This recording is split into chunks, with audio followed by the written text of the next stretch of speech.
morning, everybody, and welcome to the kitchen. Today we're doing a recipe experiment.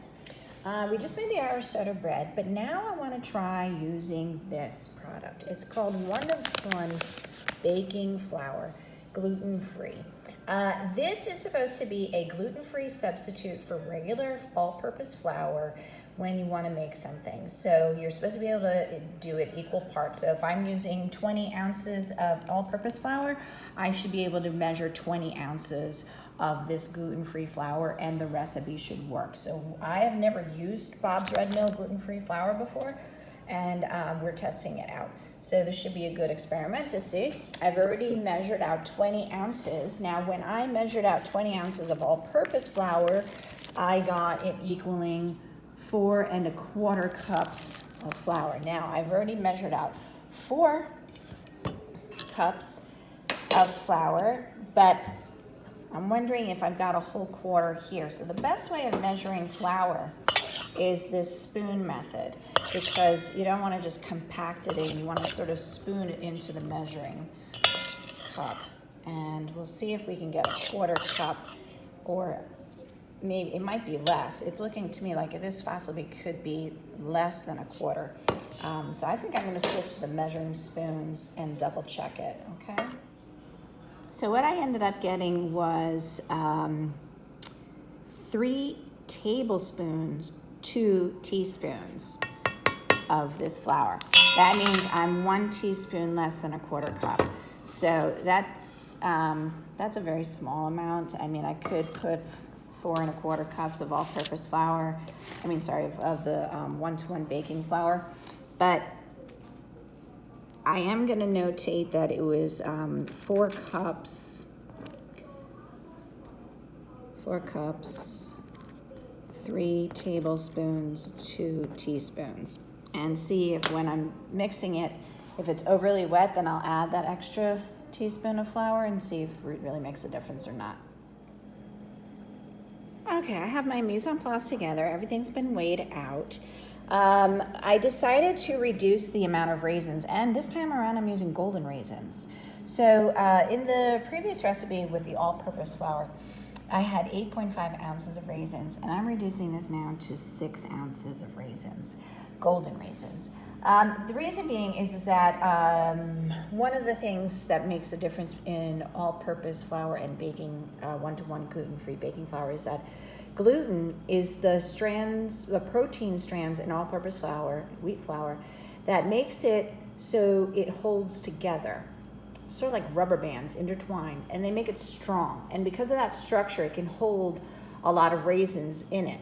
Now, without that gluten, I'm worried that this will not be able to hold so many strands of, it won't be able to hold so many raisins in it, and will crumble and fall apart. So that is one of the fears, that when you're baking with the gluten-free flour, whatever you're making is going to crumble apart. One time when I was experimenting with all different flours, gluten-free flours, before they even made this product, that you could just use to substitute. I used to make things with rice flour, amaranth, and sorghum flour, and the thing that holds it all together is the gum. So if you look on the back, you can see the ingredients. So we have sweet rice flour, whole grain brown rice flour, potato starch, whole grain sorghum flour, tapioca flour, and xanthan gum. The xanthan gum is the thing that holds it all together. Well, one time I forgot to put in the xanthan gum, and it was muffins, and they literally just crumbled and fell apart. So my concern is that with so many raisins, the xanthan gum will not be able to hold it together, and it will fall apart. So we'll see if this works by reducing some of those raisins. All right, our butter has already been cubed. We have our buttermilk, our eggs, all of our dry ingredients are measured out. I already rehydrated the golden raisins and drained them, so I put that in the measuring cup filled with water, microwaved it for 2 minutes, and then strained it, and I'm letting that dry right over here until I'm ready to use it. I need to whisk together the buttermilk and the eggs, and I can just use a fork to do it. If you don't have a fork handy, you can just use a whisk. And we just want to get those mixed in together. So I have my fork right there, ready to go. And we're just breaking up the yolks and mixing that together. So I'll continue mixing that once I get everything in the machine. We want to mix all of our dry ingredients together, so I'm just going to put them all in. That's our salt, our 1 tablespoon of caraway seeds, our baking powder, and our light brown sugar. So I can put this whole thing right into our stand mixer with the paddle attachment and then get that going. Okay, I mixed together all the dry ingredients in the machine, and now I've added the butter that's already been cut. I cut it in small cubes, and we are doing the cut-in butter method. So basically, we're gonna let the paddle do its work and continue to cut the butter into the dry ingredients, and we're gonna stop when it looks like sand. We wanna keep mixing until the butter has been cut into tiny little pieces and we don't have any more lumps. This butter is nice and cold. I cut it and then put it in the freezer and brought it out when I was ready to use it. So this is really cold butter, and this will take a while. So we'll come back in a couple of minutes and check on it. Okay, so now we can see, actually, you know, any lumps, there's a little bit of a lump. Okay, there's a bigger lump. So I'm gonna let it go for 2 more minutes. All right, so now we have all the lumps of butter are gone, and we're gonna add in our buttermilk and eggs. So I've already whisked them together with the fork. You can use a whisk if you prefer. And I turn the machine off, and I'm gonna pour this all in at once. And then I can pulse it, pulsing the machine on and off just so that way it doesn't splatter everywhere. And then I'll continue stirring just until combined. All right, so now before all the flour is completely combined, we're gonna add in the raisins, okay? Look at those raisins added in, and we can pulse and get that combined.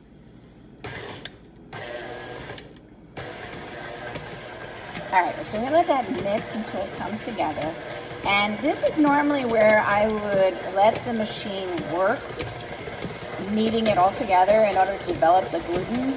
So I'm gonna make sure it comes together, but I don't think I have to let it knead for a minute or two after it comes together, because we're not developing the gluten strands. So this is pretty good. I'm gonna stop here, and then I'm gonna take this off, and I'm gonna shape my loaves. So since there's no gluten, we don't need to knead this, which is that constantly squishing and squeezing the dough. It does need to be wet. This is a wet dough, as you can see. And I just have to sort of shape the loaf somehow and bring these back together. So I want to divide it. We're doing the 2 loaves. So I'm going to just make this into a mound that's relatively even, so that way I can divide it and get approximately 2 equal parts. Okay, so now I've got to somehow shape this into a ball like I did for the other Irish soda bread, and get it onto the sheet pan and bake it. So I'm going to need 2 hands for that job. Okay, so here are my 2 loaves. I shaped into balls, and I pressed down them just a little bit so they're a little bit flat. And then I'm gonna put the X, the traditional Irish soda bread X, on the top of one, just so I can see the difference. So there's my X. I'm not gonna put it on this one. I wanna see what the end result looks like without the X. Because this does have baking powder in it. So technically it should rise, but I'm not sure, since it doesn't have gluten, what ends up happening in the baking process. So we shall see how much it increases. But we can try to remember that's how big it is when it goes in the oven, and see how much it expands when it's cooking. And our oven is at 325, so let's get them in the oven. Okay, so this is 10 minutes in, and I'm gonna rotate the sheet pan.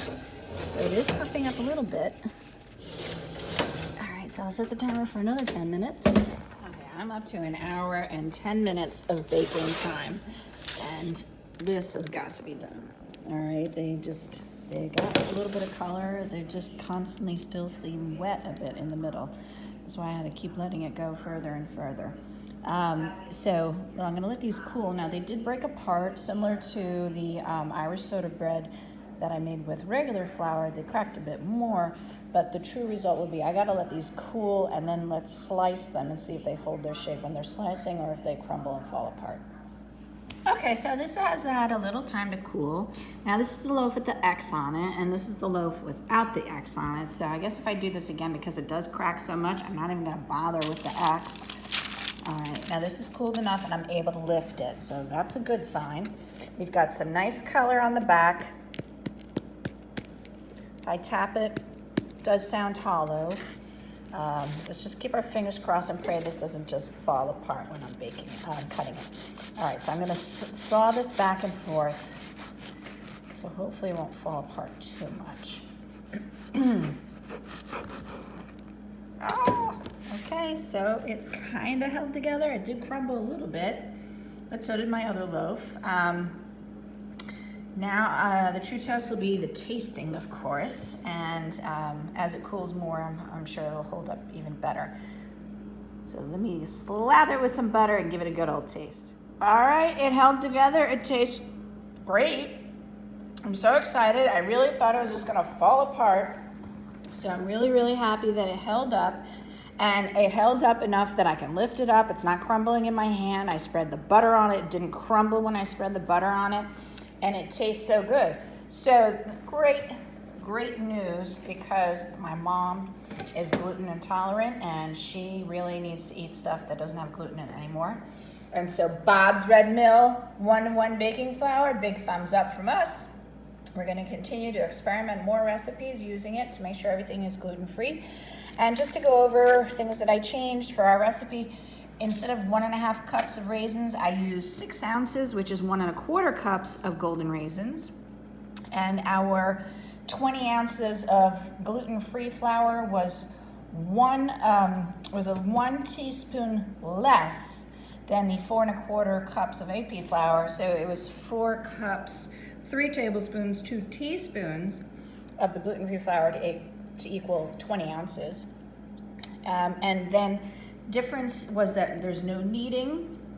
So once it comes together, and it is a wet dough, just so you know, once it does come together, you're gonna, with sticky hands, form that ball and then bake it. And this is the big difference. It took 1 hour and 10 minutes to bake at 325 instead of the 35 minutes at 325 for the soda bread with the all-purpose flour. So those are important things to take note of, and I will make sure I type that up so it's clear, and I can share that recipe with other people. Anybody who has celiac disease and can't eat gluten, it's obviously very important that there's no gluten in their diet. People who are gluten intolerant tend to not want to eat any gluten, but can if they need to. They just have some stomach discomfort. So, but it's really important that we can start testing out recipes, making sure that they work using this Bob's Red Mill 1-to-1 baking flour. So thank you very much. I hope anybody who has a gluten intolerance or celiac disease can now benefit and make their own Irish soda bread. Take care, everybody. Bye.